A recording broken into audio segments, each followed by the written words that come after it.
a guy who entered the league 3 years ago and who now can sign a second contract, Lamar Jackson, the 2019 NFL MVP, and a guy who got the Ravens back to the playoffs this year and got a playoff win.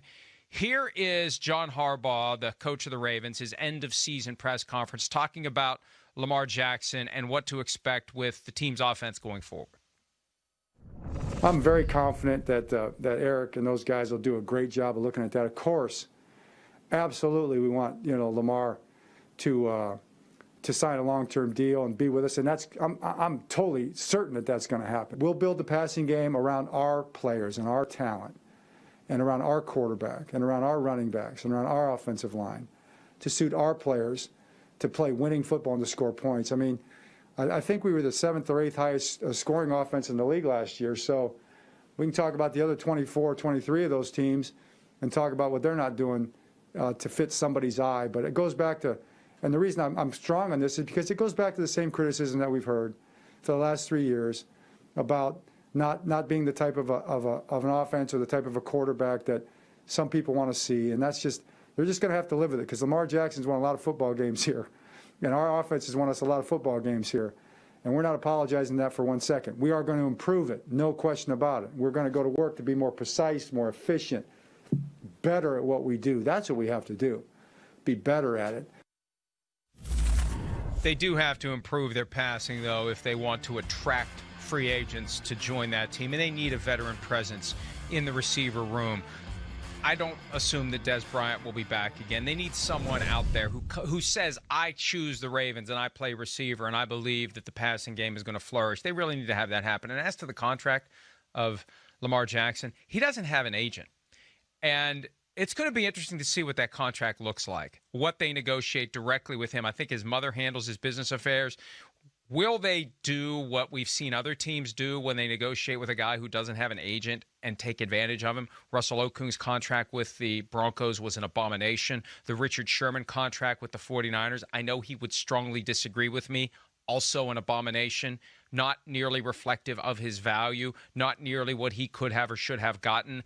Are the Ravens going to do that to Lamar Jackson, or are they going to give him something that is closer to market value? And it's going to be hard to do it this year with the salary cap where it is.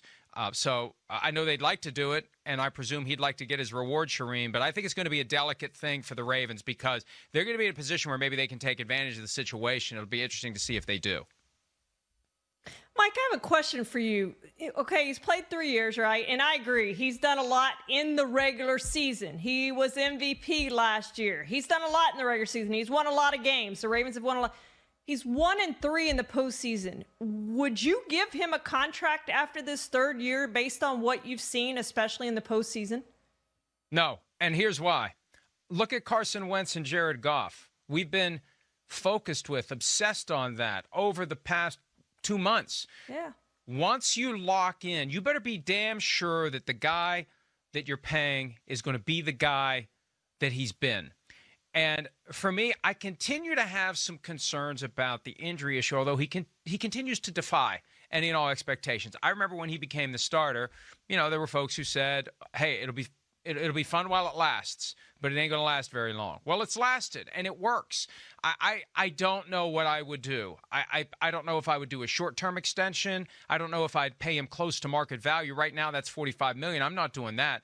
But I think I would wait one more year. And I would use the salary cap issues as a legitimate reason. And what I would do is I would approach him and I'd say, look, if you want to do the contract now, here's what we can do.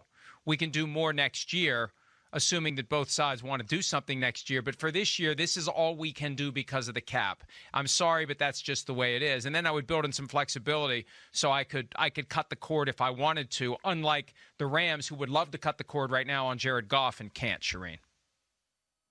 Exactly. That was my exact thought, Mike. And that's a good out, and it's a legitimate out that they would have. And if you can somehow get him to sign a shorter-term deal for not market value, then even better. But if you don't, you have another year to see what you have in him and then are firmly convinced that he's your guy. You've seen him for 4 years. You've seen him in the postseason.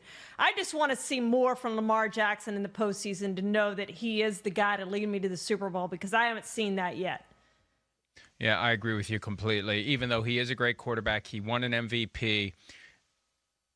you don't want, I mean, the Eagles and Rams examples are the warning shot for the rest of the league. Just because you got a guy in round one who's turned into a great quarterback, that doesn't mean that it's right for you to do a market level deal that you may regret within a year or two. The Eagles, I don't know what their feeling really is on Carson Wentz, because I think there is a belief that it's just an aberration like it was year 3 for Ben Roethlisberger, year 4 for Peyton Manning. We'll see.